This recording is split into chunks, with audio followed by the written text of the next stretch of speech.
In this video, I'll show you how to paint this Venice scene from a reference picture using just 3 tones. So let's get started. Now, I've already spent time doing the background sketch, and that took me about 10 minutes or so just to pencil in the main details. I'm trying something a bit different in this video. Everything's been pre-recorded, the video's been pre-recorded, and I'm just going over and explaining things.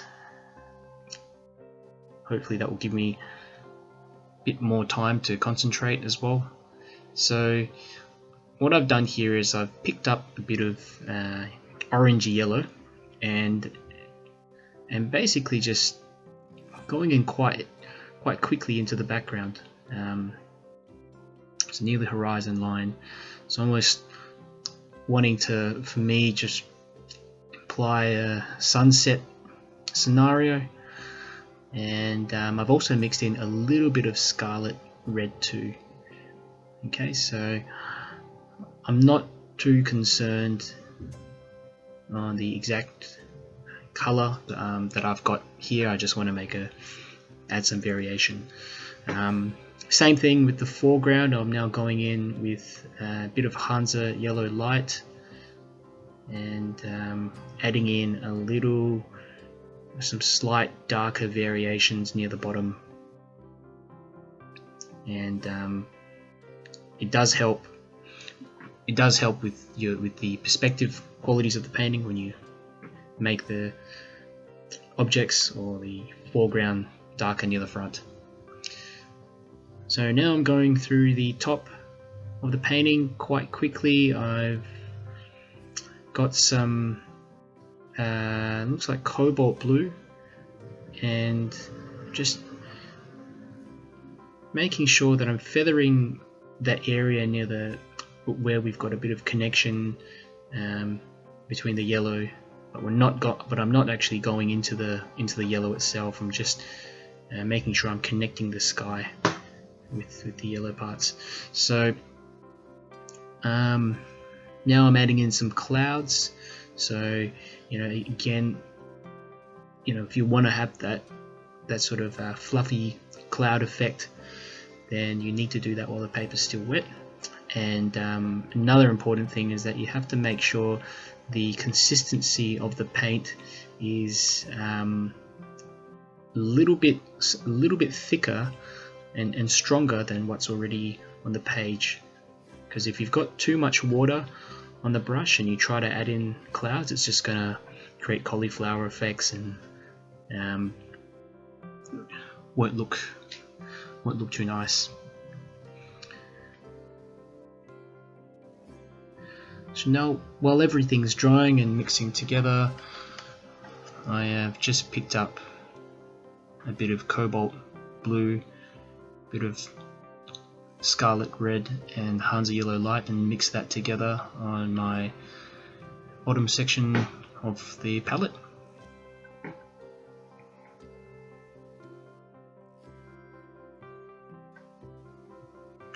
I'm going in with the hairdryer just to speed things up. It's always a good idea, if you're planning to paint a large section of the painting all in one go, to prepare a nice decent quantity of paint. So just making sure you've got enough in there to cover that area. Otherwise you're going to have to go back and remix it, and can be troublesome at times, especially if you're particular on getting that specific color or even tone. With watercolors, it can be very difficult at times to remix the same tone. So I'm now mixing up a bit of purple, cobalt blue and scarlet red.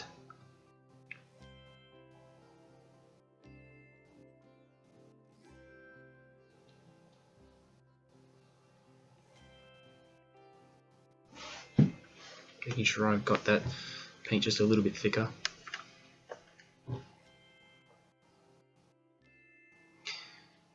when you're going for this type of effect where you've got the buildings standing out against the sky, you want to make sure the paint's completely dry so that it doesn't, so you end up with a nice crisp edge. So I've actually started out with a calligraphy brush, and I've switched now to a smaller sable brush. And I'm just basically colouring in this whole section.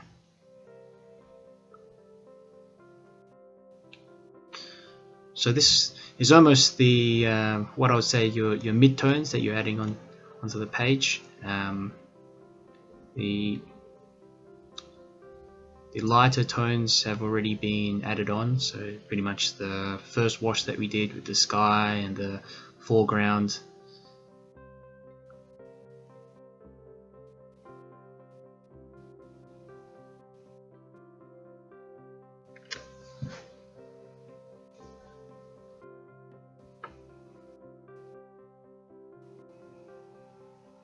And I'm not spending all too much time trying to get everything perfect.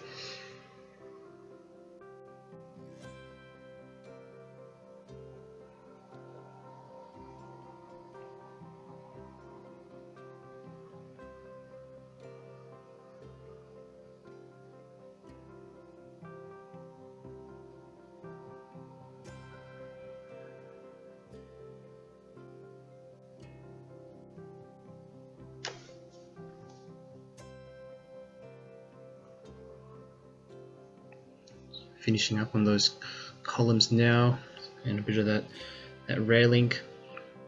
Now switch to a larger brush, the calligraphy brush. I've had this brush for quite some time now, and they're quite inexpensive. This one cost me about, I think about $2-3 online. But the great thing about it is they hold a lot of water, and they also hold it. They also hold a very fine tip, so you can paint larger objects and also smaller objects, and quite durable as well. So I'm just carrying that paint down to the just a bit before the foreground, sketching in little details with the arches.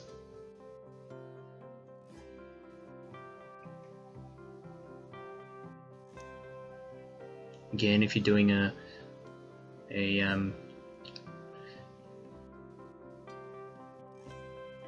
abstract / impressionistic style painting, it's not too important to have every bit of detail in there. You're just trying to indicate. So now I'm adding in the shadows again.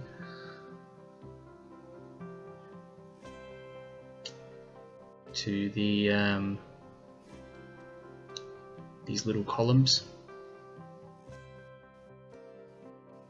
and I'm trying to do this all in one go, essentially, just to get all my midtones in.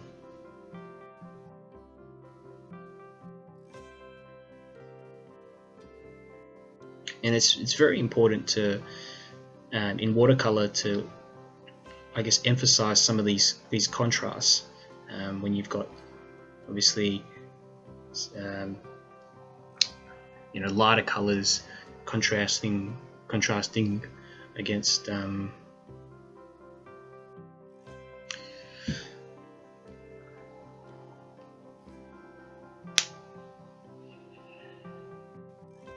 coming in now with the buildings in the background.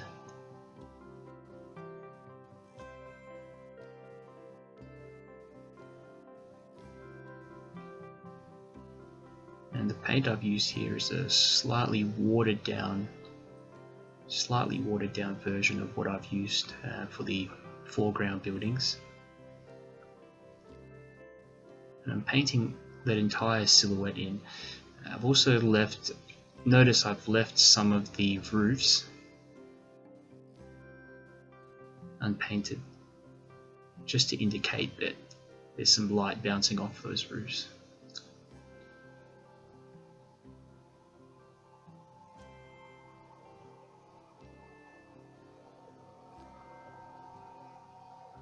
indicating some architectural details there. Carrying that all the way down into the horizon line.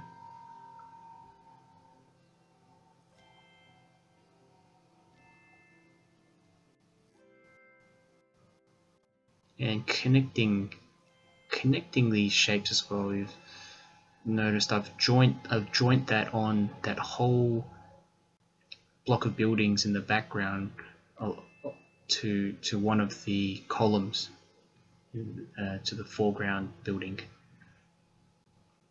And now I'm adding a bit more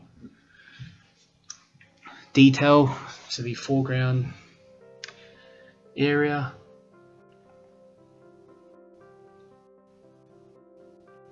Just bits and pieces. And some guiding lines along the ground as well. And just a bit of texture.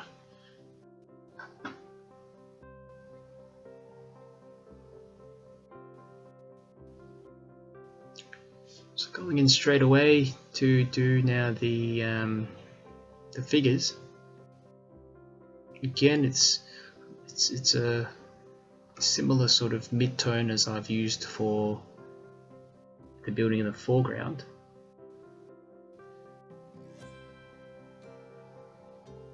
And the longer, you can spend a lot of time doing these figures and make them as detailed as you want. And for this painting, I'm not really taking too much time. I'm trying to add a bit of color to each figure. Put some red in there, a bit of pinkish, watered down pink, mixing some darker colors near the bottom to indicate their legs and their arms.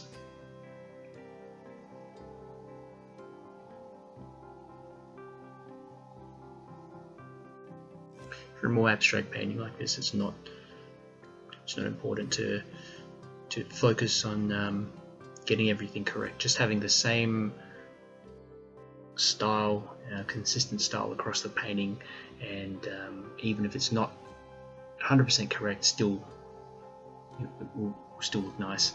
So I've put in a bit of red near the heads, on the heads of these figures. And I'm adding some more in the background, some little ones in the background, and I'm joining, making sure I'm doing their shadows as well at the same time, and joining those shadows on to the shadows that are generated by the columns. So I've noticed I've accidentally got little specks of paint on the paper by moving my brush around too much. So I'm turning those now into little birds. And the way you do them is just drawing little V's or little unconnected V's in the sky, and make sure that they look as random as possible.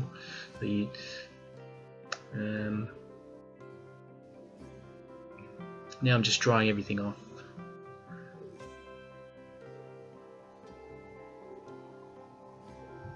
So by this stage now we've done both the lighter tones, and we've done the general mid-tones of the painting.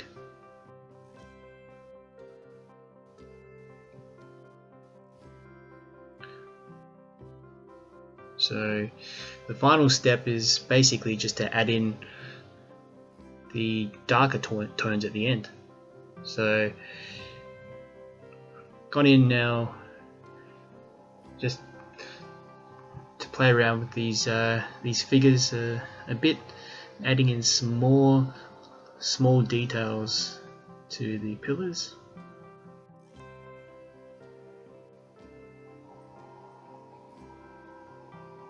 And look back at the reference picture just to see where some of the shadows fall.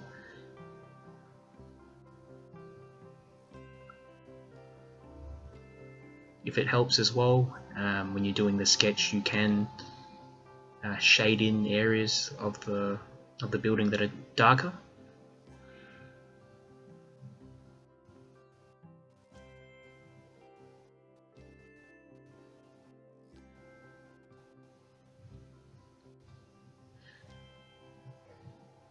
So I'm really not spending much time doing all this. It's just indicating a bit more detail and some of the shadows detail in this foreground building. And what that does as well is that it helps the foreground this building in the foreground to pop out more than the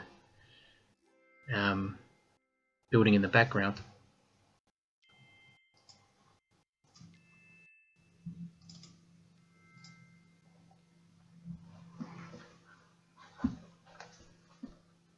So I'm now adding in more darker architectural details to the railing, darker spots, and the same goes for the columns.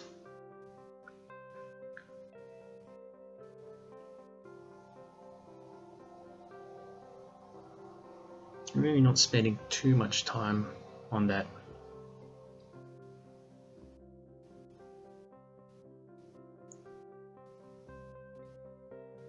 Adding little bits and pieces in the background as well.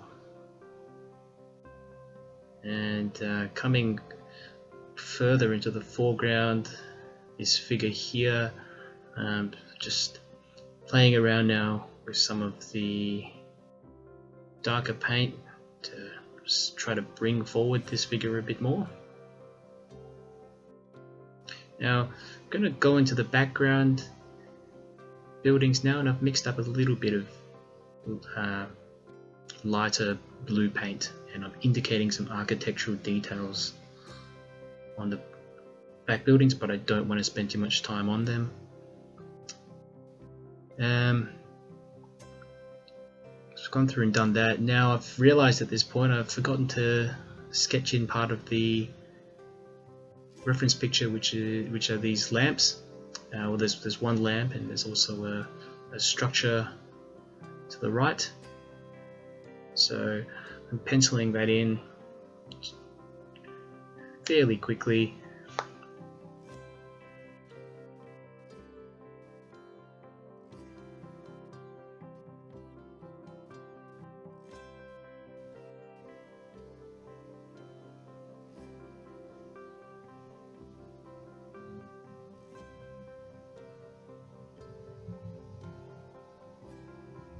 Adding in a smaller lamp in the background.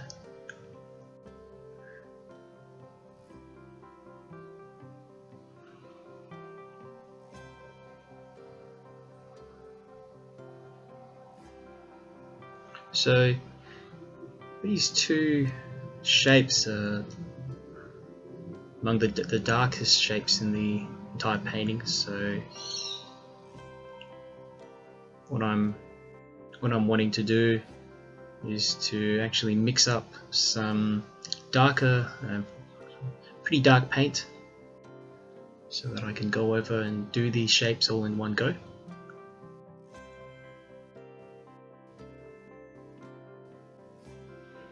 So I've got a bit of blue here, a bit of brown, and a bit of red, just to try to mix a very dark colour. Maybe a bit of yellow in there.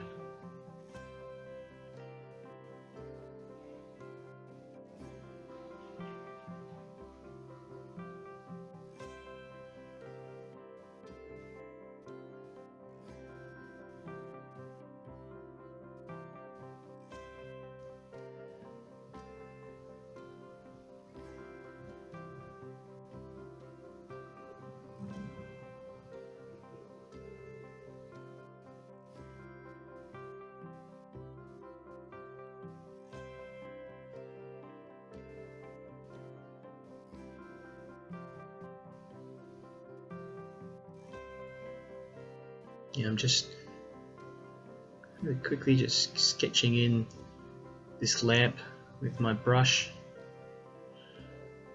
keeping things as loose as possible.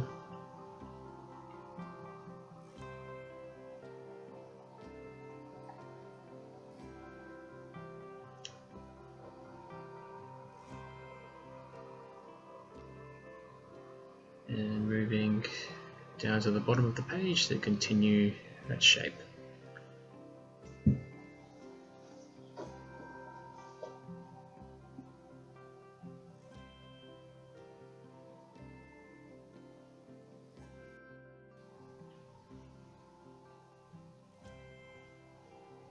Adding in this other darker shape here.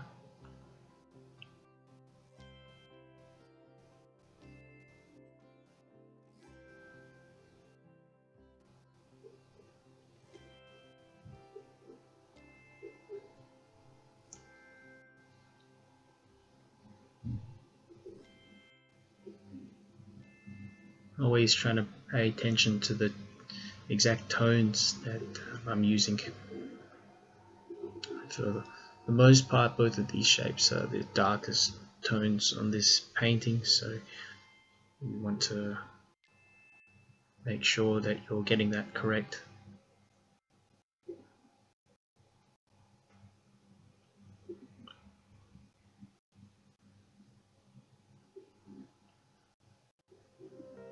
I'm just trying to straighten them both out a bit here.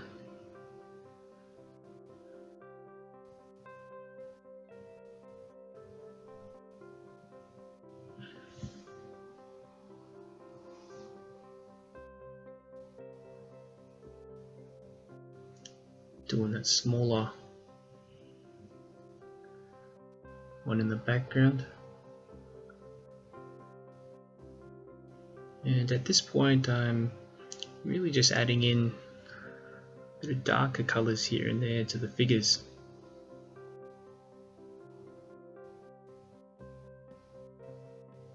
To just define them a bit more.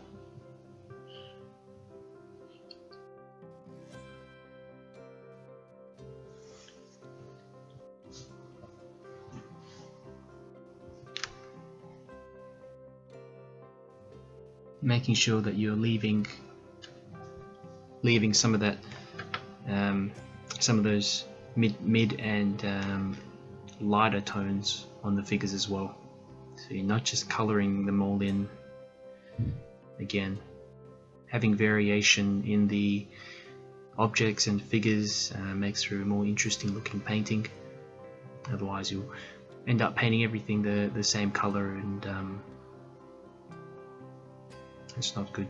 So now still going through and finding areas where I want to add in a bit more darkness. At this point, the painting is almost finished.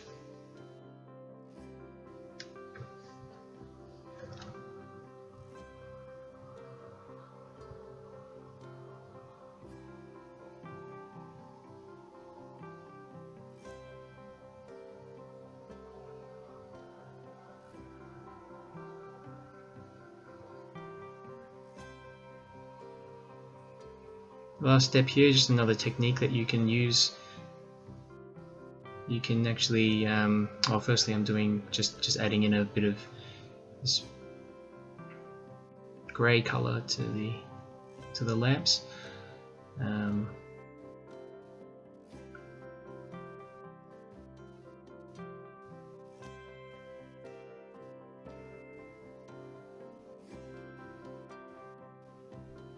But one of the things I find is a good step at the end is to mix up a bit of opaque gouache,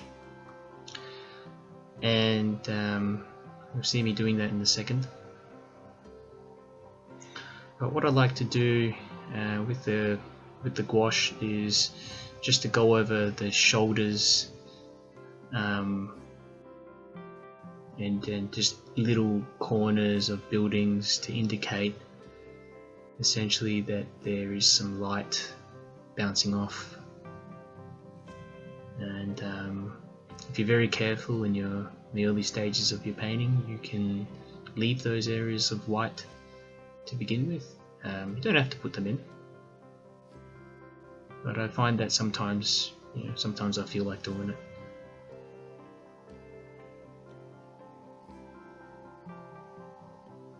So you can see me just doing that now, and it helps to define those figures a bit more, bring them into the foreground. At this point, the painting's pretty much finished. So thanks for watching, and hope you found this useful.